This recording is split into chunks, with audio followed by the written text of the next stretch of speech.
So thank you for your patience again, and good morning everyone. For those of you who don't know me, my name is Jack, and I work here at the Erindale Academy.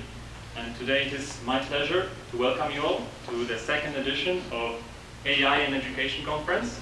This conference is hosted by our high school, the Erindale Academy, and by the Global Youth Challenge.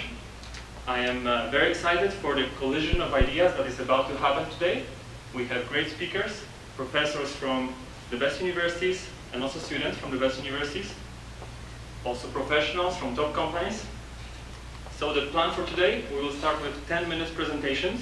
It will be just a quick introduction of the topics, and this will be followed by roundtable discussions. So you will have a chance to ask questions, and speakers will have also a chance to elaborate and engage in discussions with you. So let me start with the keynote speech. Let's have Professor Jim Slotta from the University of Toronto, and let's start with a round of applause. Will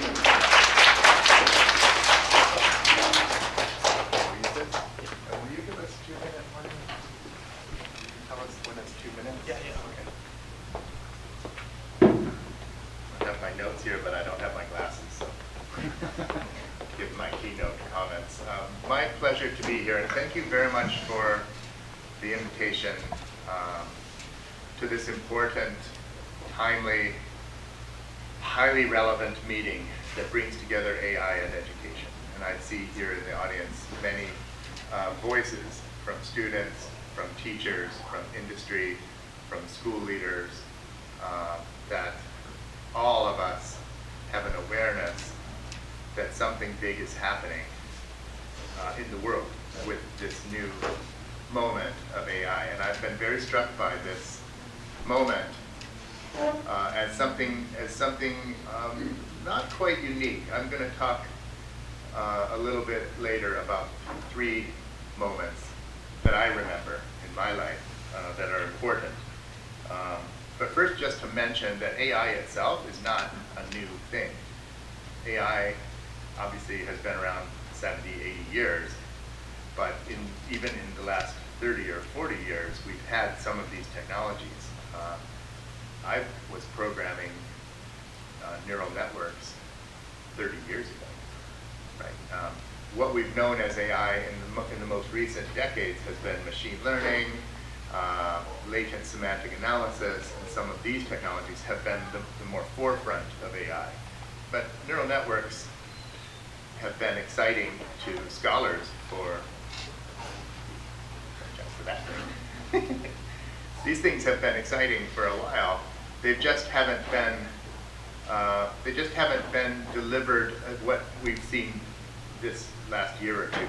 Before, a neural network was a random array of nodes that were connected by weights, and then you would train those nodes by giving a bunch of training. So, for example, you could make a card game that could play blackjack just by setting up the nodes, and then you train 10,000 blackjack hands, and the weights would adjust, and the system could play blackjack.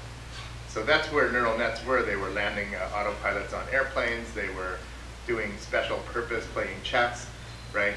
What's new today is that we built a big enough random array, and then we used the internet to actually train the thing. And so the internet is a wonderful resource with lots of language. If you're trying to build a huge network that understands human language, there's a convenient source of training, which is the internet. And what was wonderful is that we were able to produce this network that could understand natural language. And also, just almost as a byproduct, it got all the content of the internet as well. So not only do we have a system that can understand when I ask questions like,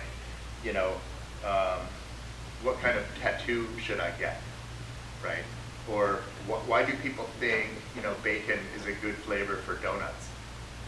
You can ask the system these questions. That's what's new, because this thing is able to understand any human language, and it's got the entire internet as its knowledge base. So to me, that's what's changed existentially, is we can now speak with things. I can put AI in anything and talk to it. I can talk to my car, I can talk to my robots are a world of opportunity that we can talk about today.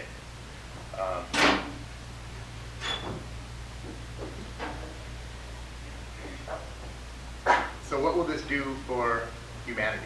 Where is all this going? And I think this is where we want to talk about our roundtables today.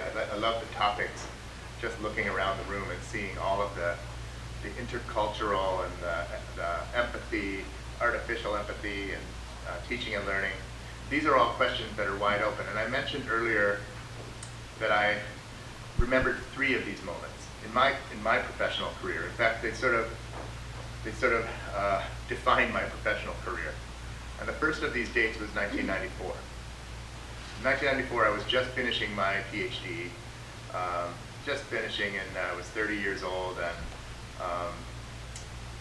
cognitive psychology, and this thing called the internet. Well, the internet was around, much like AI was around and neural nets were around. The web came in 1994. It actually came in 93, but don't worry about that. This was a fuzzy window. Let's call it 1994. And the whole world was aware that this was big, but we had no idea where this was going. And nobody in 1994 could say what was going to happen with the web, where we're going to go with all of the commerce and intelligence and social media and the different kinds of applications that would emerge. All we knew was that something big had happened and everything was going to change. And in fact, my first job at the University of California, Berkeley was to actually be part of a group trying to think how the web could come into education. AI in education. So to me, this is ringing bells. The second big date was, I will call it 2008. Anybody know what happened in 2008?